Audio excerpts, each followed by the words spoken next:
Bismillahirrahmanirrahim. Assalamualaikum warahmatullahi wabarakatuh. Perkenalkan, saya Robitri Sandi. Saya mahasiswi Institut Agama Islam Al-Qadiri Jember, Prodi Pendidikan Agama Islam semester 5. Di sini saya akan menjelaskan mengenai mata kuliah Administrasi dan Supervisi Pendidikan yang diampu oleh Bapak Dosen Fikri Farihin MPDI. Di mana di sini saya akan menjelaskan mengenai materi yaitu administrasi pendidikan. Langsung saja, administrasi pendidikan itu pada dasarnya adalah satu media belaka untuk mencapai tujuan pendidikan secara produktif, yaitu efektif dan klien.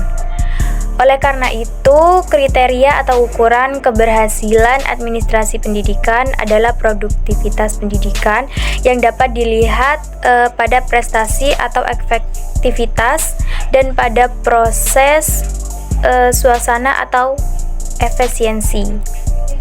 Jadi, efektivitas itu dapat dilihat pada yang pertama itu masukan yang merata, kemudian yang kedua keluaran yang banyak dan bermutu tinggi, yang ketiga yaitu ilmu dan keluaran yang gayut dengan kebutuhan masyarakat yang sedang membangun, dan empat pendapatan tamatan atau luaran yang memadai. Dan kemudian di sini juga langsung saja mengenai pola dasar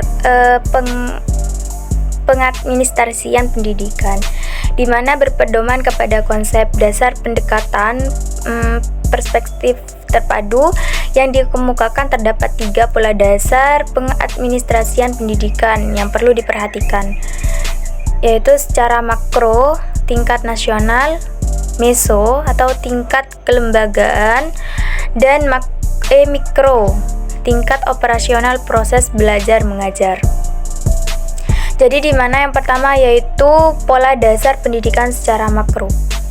Dan apabila kita melukiskan kecenderungan kehidupan dengan cermat dan terpadu, menggariskan kualitas manusia secara tepat yang mampu hidup layak di masa depan, kemudian dapat menyediakan pendidikan yang relevan, niscaya kualitas manusia Indonesia itu tinggal landas akan menjelma dan kita dapat melaksanakan tahap pembangunan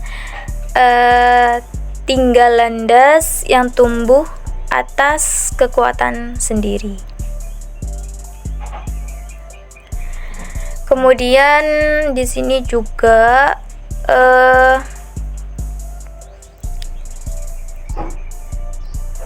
pola dasar pola pendidikan secara makro yaitu kecenderungan kualitas manusia, yaitu kerangka landasan sistem pendidikan. Di mana di sini ada kecenderungan kehidupan, kemudian ada juga kualitas manusia, di mana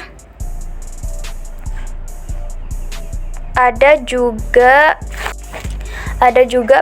kerangka sistem pendidikan Pancasila. Kemudian di sini juga ada pola dasar pendidikan secara mesa, di mana pola dasar ini diartikan dari hasil percobaan pendidikan, yaitu non formal di bawah bimbingan Profesor Dr. Haji Santoso S. Hamijoyo MSc dan Profesor Insinyur Hasan Purbo, di mana percobaan ini dilakukan pada anak dan pemuda yang putus sekolah di pedesaan dan kota pinggiran, yaitu yang kumuh, yang dikaitkan dengan pengadministrasian SD setempat. Jadi percobaan pertama dilakukan di sebuah desa, yaitu Desa Gudang, Gudang Kahuripan pada tahun 1974 dengan fasilitator Dr. Andes Mas sabar. Yaitu percobaan kedua di 4 desa, yaitu Lembang Ciwaruga, Soreang, dan Ujung Berung pada tahun 1974.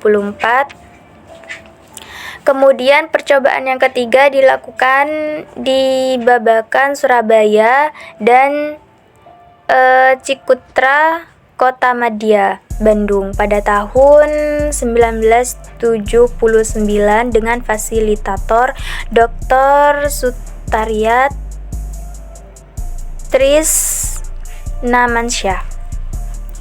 Kemudian yang tiga yaitu pola dasar pendidikan secara mikro, di mana di sini pola dasar ini ditarik dari pelaksanaan perkuliahan atau praktikum pengajaran unit pada mahasiswa Fakultas Ilmu Pendidikan IKI Bandung dan pengamatan pada proyek supervisi Bali Bangdikbud di Cianjur dan beberapa simulasi serta permainan anak-anak di desa. Misalnya som-som mana, umpet beton, jeluluja. Di sini di dalam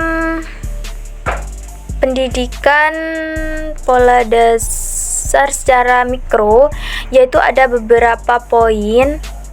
Yang pertama yaitu prioritas pendidikan, di mana penataan pendidikan di Indonesia seperti di negara berkembang lainnya adalah masalah besar apabila ingin ditangani seluruhnya secara serempak, memerlukan biaya yang melebihi pendapatan nasional, suatu keadaan yang tidak mungkin dilakukan dengan baik.